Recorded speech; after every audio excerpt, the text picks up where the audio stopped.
কিছুটা ডুব সাঁতার দিয়ে তলায় যেতেই আমরা একটা অদ্ভুত দৃশ্য দেখতে পেলাম। দেখলাম জলের মধ্যে এক ভয়ঙ্কর আলোর তেজ, আর সেই তেজ যে দেবীর বিগ্রহ থেকেই আসছে সেটাও বুঝতে পারলাম।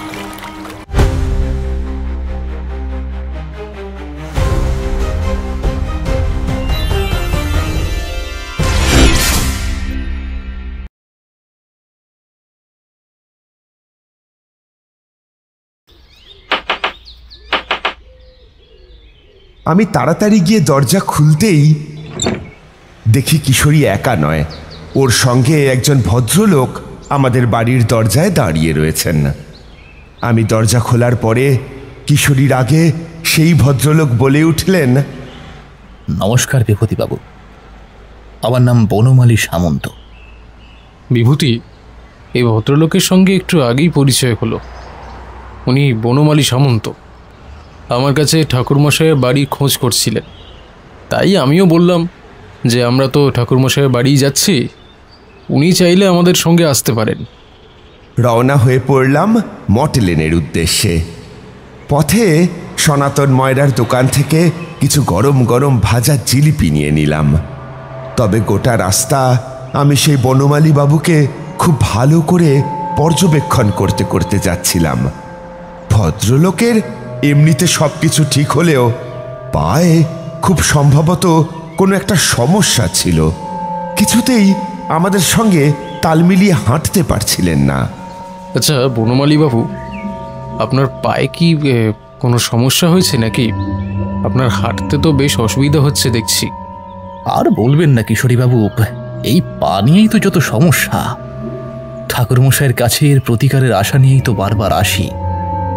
তবে এখন অনেকটাই সেরে উঠেছি বুঝলেন, আর মাত্র 3 বছর এইরকমভাবে চলতে পারলেই সেরে যাব। এবার দেখি ঠাকুরমশাই কি বলেন। যত দিন যাচ্ছে হাঁটা চলার ক্ষমতা ততই বেড়ে যাচ্ছে আমার। আগে তো 2 পাও নিজে হাঁটতে পারতাম না, এখন তবু এতটা আসতে পারছি। ভালো করে খেয়াল করে দেখলাম ভদ্রলোকের সত্যি হাঁটতে বেশ অসুবিধে হচ্ছে। আমরা ঠাকুরমশাইয়ের বাড়ি পৌঁছে গেলে আমি দরজায় কড়া নাড়তেই চারি এসে দরজা খুলে দিল। ইনি কে কাকাবাবু? এনার নাম হলো বনমালী সামন্ত। ঠাকুরমশাইয়ের কাছে আসতে চেয়েছিলেন, কিন্তু বাড়ি চেনেন না বলে আমরা সঙ্গে করে নিয়ে এসেছি। উনি আমাদের বাড়ি চেনেন না? কিন্তু আমার তো যতদূর মনে পড়ছে উনি তো বেশ কয়েকবার আমাদের বাড়ি এসেছেন। আমার খুব ভালো করে মনে আছে, আমি এনাকে বাবার কাছে আসতে দেখেছি আগে। চারির কথা শুনে আমরা চমকে উঠলাম।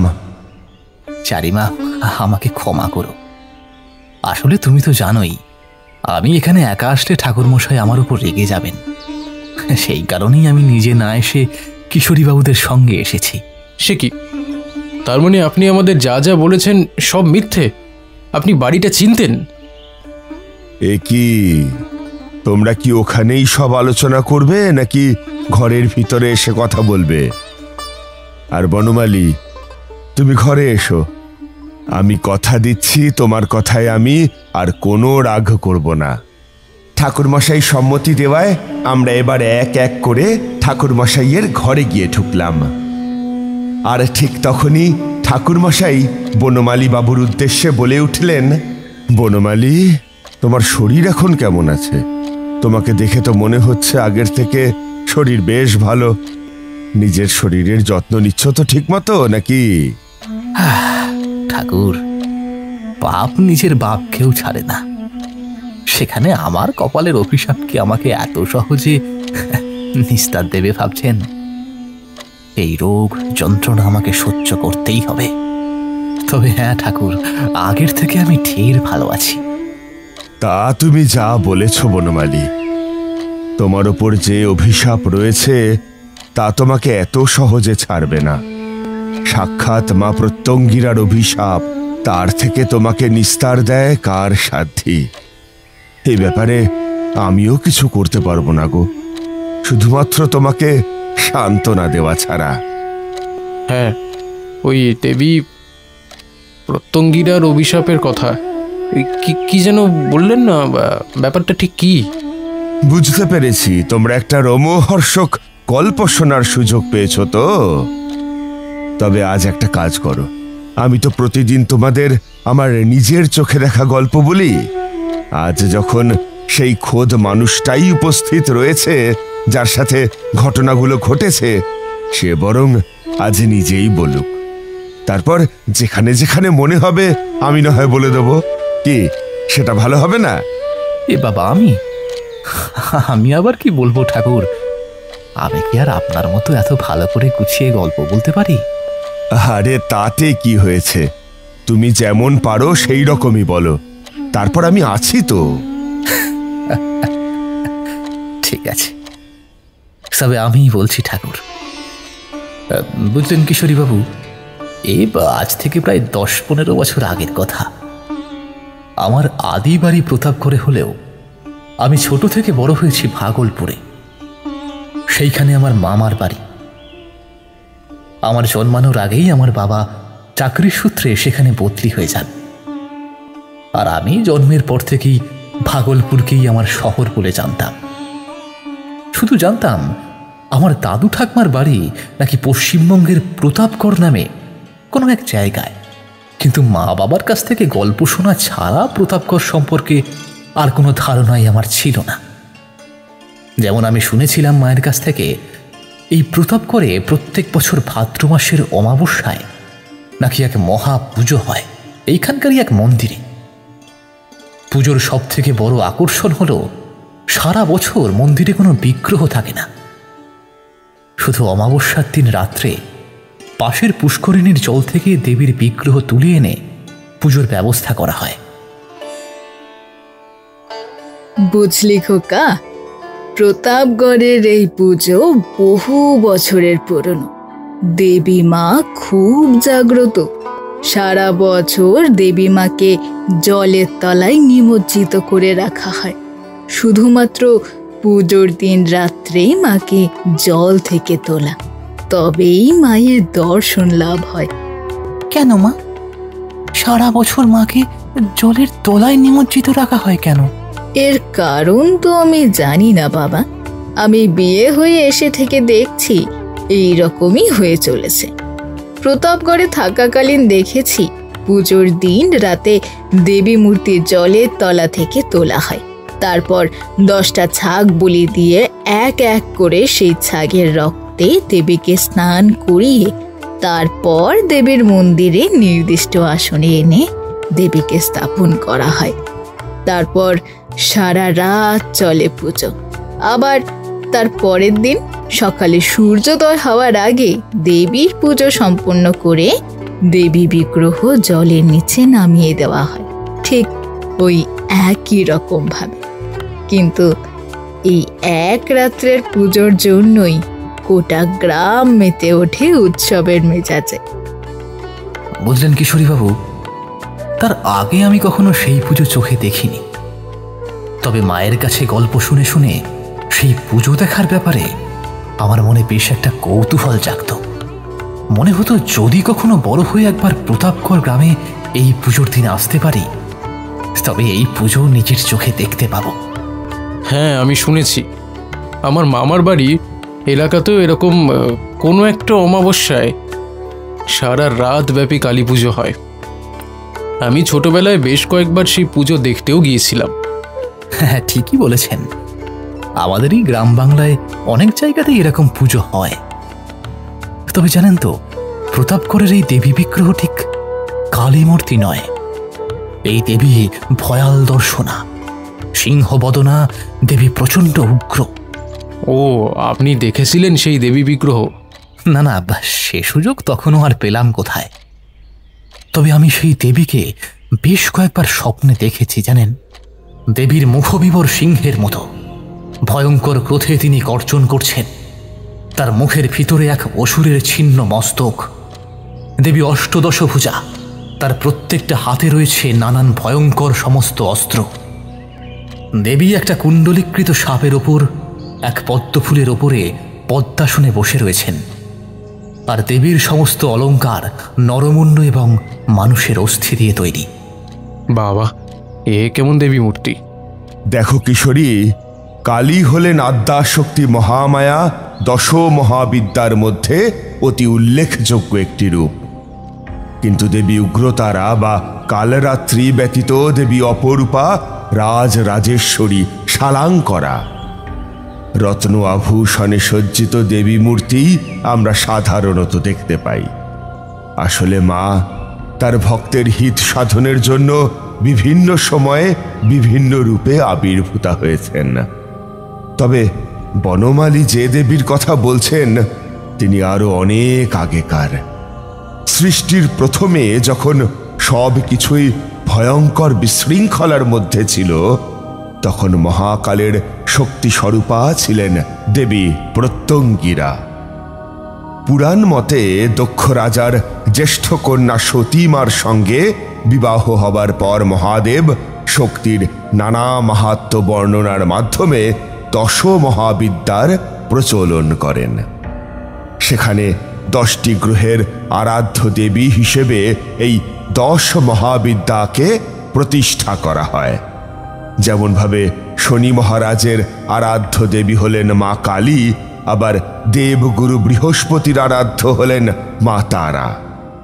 কিন্তু দেবী প্রত্যঙ্গিরা সেই সময় থেকে এই সৃষ্টিকে নিয়ন্ত্রণ করছেন, যখন এই সৌরমণ্ডলও তৈরি হয়নি। খুব সম্ভবত প্রতাপগড়ের জমিদার শ্রীযুক্ত সূর্যনারায়ণ রায় বর্মন দেবীর স্বপ্নাদেশ পেয়ে এই মন্দির নির্মাণ করে তাতে দেবীর এই ভীষণা বিগ্রহ প্রতিষ্ঠা করেছিলেন।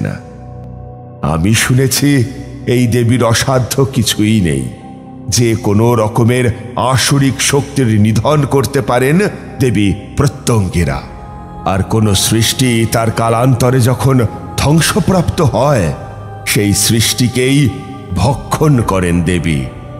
তাই তার মুখ সর্বদা খোলা থাকে, আর তার মুখে যে মানুষের ছোট্ট মূর্তিটি রয়েছে, এটা এই বিশ্ব চরাচরের প্রতীক। কালান্তরে সৃষ্টির ধ্বংস মানে? আমরা যে সৃষ্টির মধ্যে রয়েছি, এরকম আরো কোটি কোটি ব্রহ্মাণ্ড চারদিকে রয়েছে।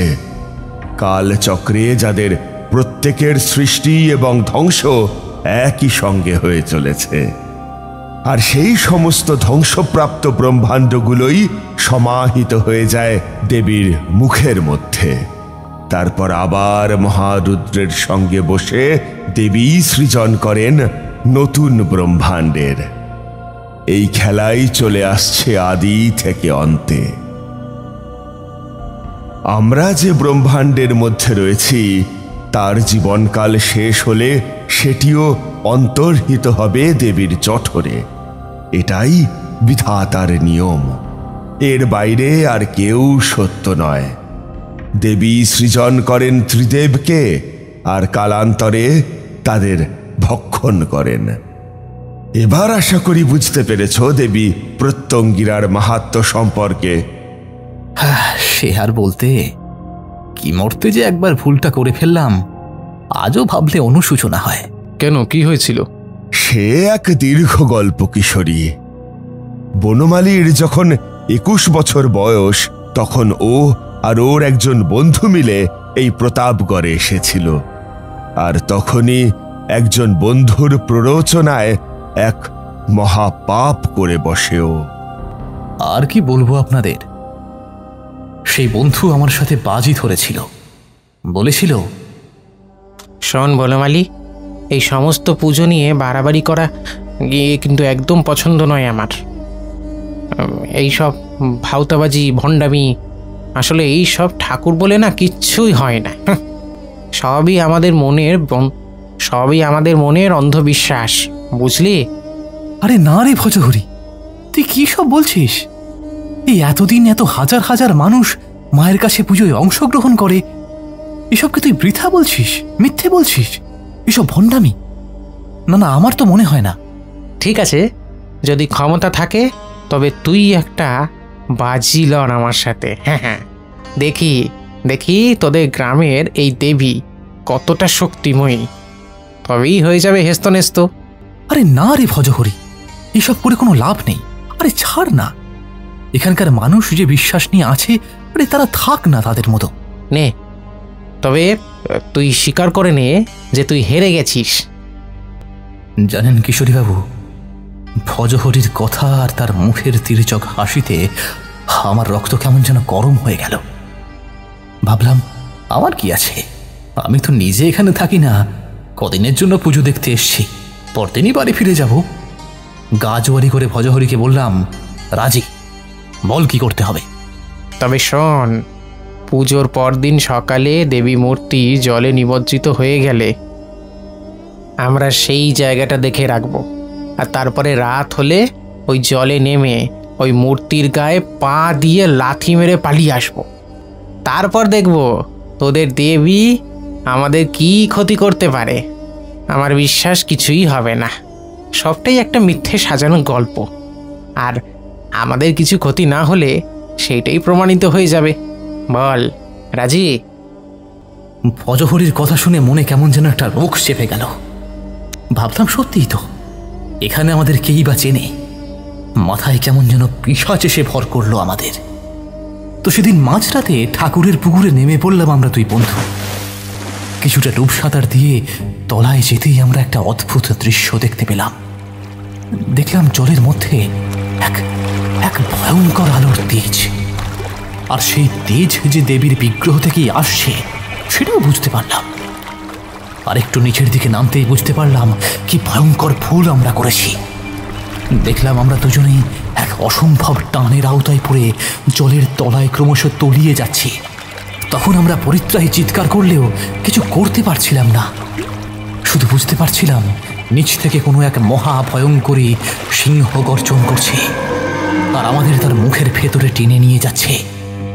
বাবা গো, সে তো ভয়ানক ব্যাপার। তারপরে? তারপর আর কিছুই জানি না। এই তারানাথ ঠাকুর না থাকলে আমিও সেদিন আমার বন্ধু ভজহরির মতো দেবীর দাসে চলে যেতাম। ঠাকুরমশাই, আপনি তখন ওইখানেই ছিলেন বুঝি? হ্যাঁ, আর বলো না, আমি তো এমনি সেই পুষ্করিণীর পাশে রাতের অন্ধকারে বসে একটু জপ ধ্যান করছিলাম। নিশুতি রাতে জপ করতে বসলে মনঃসংযোগ করতে অনেকটা সুবিধে হয়। আর ঠিক তখনই আমার পিছনে শুনতে পেলাম এক মহিলার কণ্ঠস্বর। তারানাথ, তারানাথ, তুমি কি আমার কথা শুনতে পাচ্ছ? সেই কণ্ঠস্বর শুনে বুঝলাম সেই স্ত্রীলোকটি আমার পিছনেই কোথাও দাঁড়িয়ে রয়েছেন আর আমার নাম ধরে ডাকছেন। আমি সেই মতো পিছন ফিরে তাকাতে যেতেই, আমার দিকে ফিরে তাকানোর চেষ্টা করো না তারানাথ, আমার রূপ তুমি সহ্য করতে পারবে না। কিন্তু আমি যে কথা বলছি সেটা মন দিয়ে শোনো। আমি শুনতে পাচ্ছি মা, আপনি বলুন, কিন্তু তার আগে দয়া করে বলুন, কে আপনি? আমি এই আদি চালিকা শক্তি। ব্রহ্মাণ্ডের সৃজন হয় আমার থেকেই, আবার তার লয়ও হয় আমাতেই। তুমি আমার স্বরূপ জানতে গেলে তোমার জ্ঞানের চক্ষু দিয়ে দেখো, তবেই আমাকে উপলব্ধি করতে পারবে। তবে এখন তোমাকে একটা কাজ করতে হবে। বলুন মা, আমাকে কি করতে হবে? এই জলে একটা ছেলে ডুবে যাচ্ছে, তুমি ওকে টেনে তুলে নিয়ে এসো। ওই ছেলেটা খারাপ নয়, ও যা করেছে সবই ওর এক বন্ধুর প্ররোচনায় এসে পড়েছে। এই জলে বেশিক্ষণ থাকলে ওর মৃত্যু অবশ্যম্ভাবী। তুমি ওকে জল থেকে তুলে নিয়ে এসো। আমি সেই দেবীর কথা অনুসারে তখনই জলে ঝাঁপ দিলাম, আর তখনই দেখি জলের মধ্যে এই বনমালী প্রায় খাবি খাচ্ছে।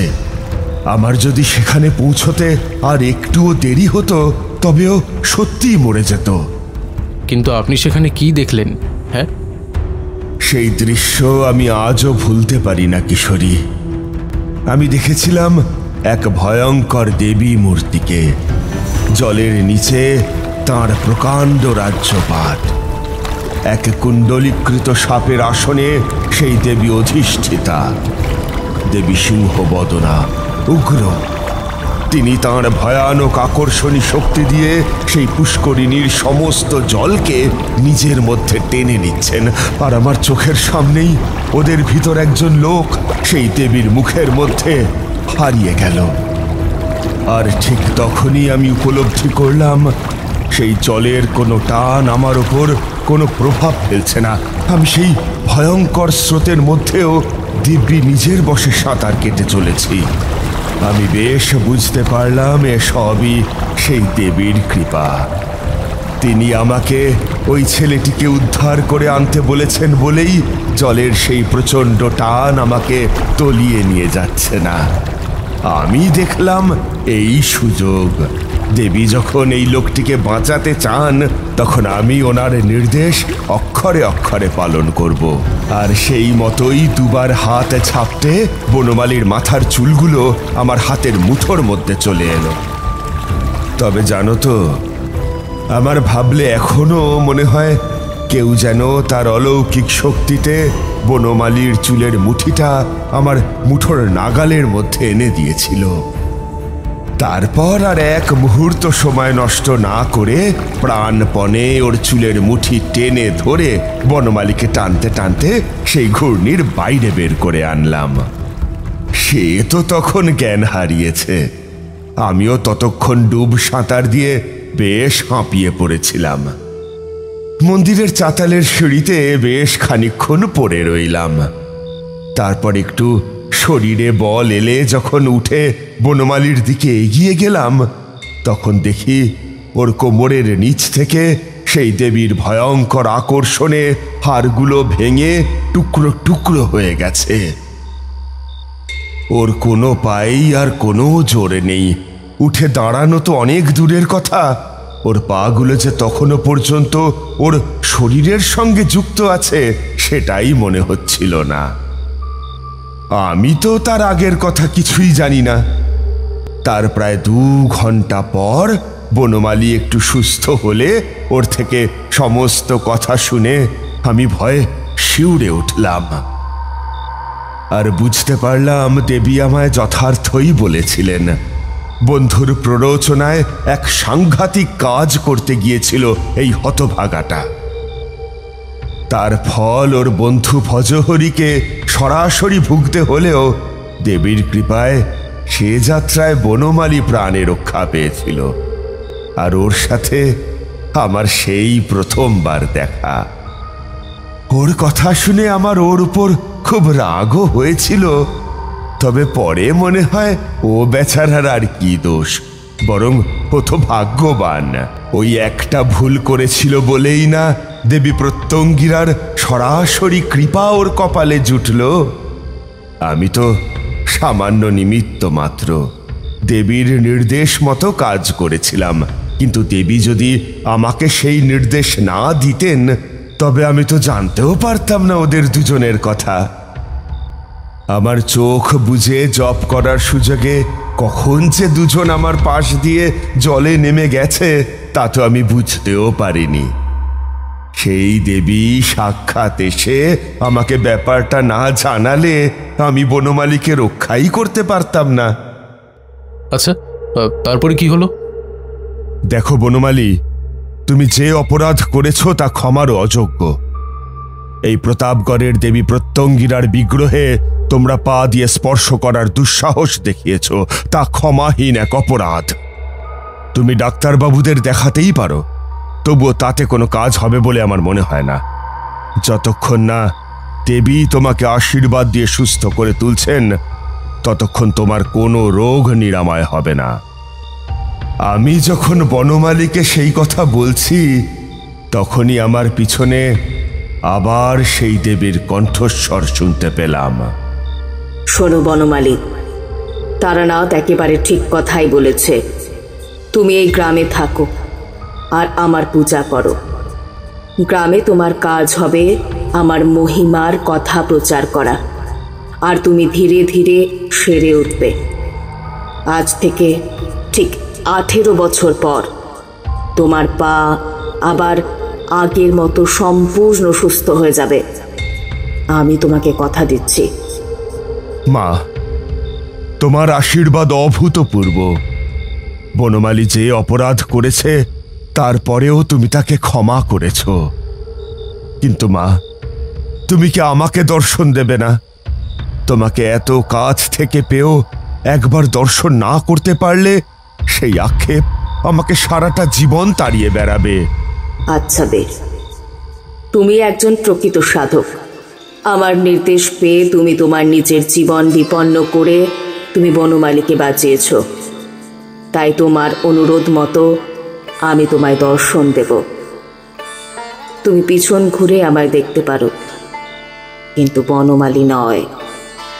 যথা আজ্ঞা মা। এই কথা বলার পর আমি দেখলাম সমস্ত জায়গাটা একটা দৈব আলোর তেজে ভরে গেল। সেই আলোর তেজ এতটাই তীব্র ছিল যে বনমালী নিজের চোখ দুহাতে ঢেকে ফেলতে বাধ্য হলো। আমি সেই আলোর মধ্যে পিছন ঘুরে দেখলাম সাক্ষাৎ দেবী দর্শন। তবে দেবী তার ভয়ঙ্কর রূপে আমাকে দর্শন দেননি। আমি তাকে দেখলাম একটি 5 বছর বয়সী কন্যার রূপে। তার শরীর থেকে সেই দিব্য তেজ ছড়িয়ে পড়ছিল, আর সেই কন্যা হাতে ত্রিশূল নিয়ে দাঁড়িয়েছিল আমার পিছনে রাখা একটা বড় শিলাখণ্ডের ওপর। তার কপালে ত্রিনেত্র দেখেছিলাম আমি। পরদিন সকাল হলে যখন গ্রামের মানুষজন মন্দিরের ধারে এসে জড়ো হলো, তখন সকলে সেই পাথরের ওপরে ছোট্ট দুটো পায়ের ছাপ দেখে অবাক হয়ে গেল। একটা 5 বছরের কোনো কন্যার পায়ের চাপে এত বড় পাথরে কোনোদিন এত গভীর, এত স্পষ্ট পায়ের ছাপ তৈরি হতেই পারে না। তাই অনেক আলোচনার পর গ্রামের লোকেরা ঠিক করে সেই পবিত্র পাথরটিকে মন্দিরের ভিতরে নিয়ে গিয়ে রেখে পুজোর ব্যবস্থা করা হবে। ওই পাথরটাতে দেবী মায়ের পায়ের ছাপ রয়েছে, ওটিকে এখনই মন্দিরের ভিতরে নিয়ে চলো। ওই শিলাখণ্ডে এখন থেকে দেবীর পুজোর আয়োজনের ব্যবস্থা করা হোক। গ্রামে সেই শিলাখণ্ড নিয়ে বেশ হইচই পড়ে গেলেও প্রায় 100 জন লোক মিলে চেষ্টা করেও দেবীর সেই পায়ের ছাপ সমৃদ্ধ পাথরটিকে এতটুকুও তার জায়গা থেকে নড়াতে পারল না। আর তখনই বাহিরে সেই পুষ্করিণীর তীরে ওই পাথরের ওপর নিজের পায়ের চিহ্ন এঁকে দিয়ে গেছেন। তারপর থেকে সব কিছু মিটে গেলে বনমালীও ওখানেই থেকে যায়। যদিও তাতে ওর করা অপরাধের জন্য আমার ওর প্রতি কোনো সহানুভূতি তৈরি হয় না, কিন্তু দেবীর কৃপায় ও ধীরে ধীরে সেরে উঠতে থাকে। আজ ওর যা অবস্থা তা তো তোমরা দেখতেই পাচ্ছ। হ্যাঁ, সে তো দেখতেই পাচ্ছি ঠাকুর মশাই, কিন্তু একটা কথা বুঝতে পারলাম না যে দেবী মা তো বলেছিলেন যে বনমালী বাবুর রোগ 18 বছর পর সেরে যাবে, তবে তার সম্পূর্ণরূপ মুক্তির তো আর কতদিন বাকি? এখনো 3 বছর। আমি যে ঘটনার কথা আপনাদেরকে বললাম সেটা আজ থেকে 15 বছর আগে ঘটেছিল। তার মানে আজ থেকে আরো 3 বছর পরে আমি সম্পূর্ণ সুস্থ হব। তবে কি জানেন তো, এই 15টা বছর প্রায়শ্চিত্ত করতে করতে আমি আমার নিজের অপরাধের গুরুত্ব বুঝতে পেরেছি। তাই আমি সেরে উঠলেও আর কোথাও যাব না, এখানেই থাকব, আর দেবী মায়ের নাম সংকীর্তন করে বাকি জীবনটা কাটিয়ে দেব। শুধু আমার একটাই মনের ইচ্ছে, ঠাকুর মশাই এখনো আমাকে সম্পূর্ণ ক্ষমা করতে পারেননি। তাই আমি ওনার কাছে আসার জন্য সরাসরি নিজে না এসে ওনার কাছে কেউ এলে তার সঙ্গেই আসি।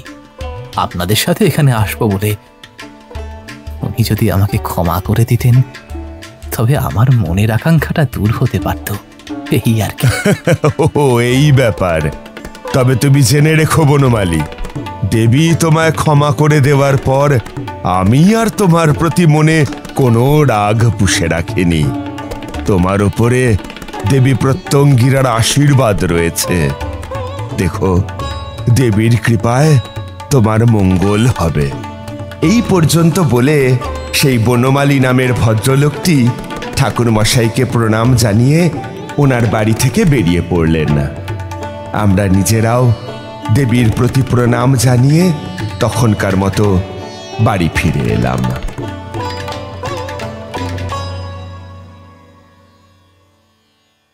আমাদের এই গল্প যদি আপনাদের ভালো লেগে থাকে তাহলে অবশ্যই লাইক করবেন এবং শেয়ার করবেন। যারা চ্যানেলটিতে নতুন তারা অবশ্যই সাবস্ক্রাইব করুন। শুধু বেল আইকনটি টিপে নোটিফিকেশন অন করে দিন, যাতে আমাদের পরবর্তী কাজগুলোর খবর সবার আগে আপনার কাছে পৌঁছয়। ধন্যবাদ।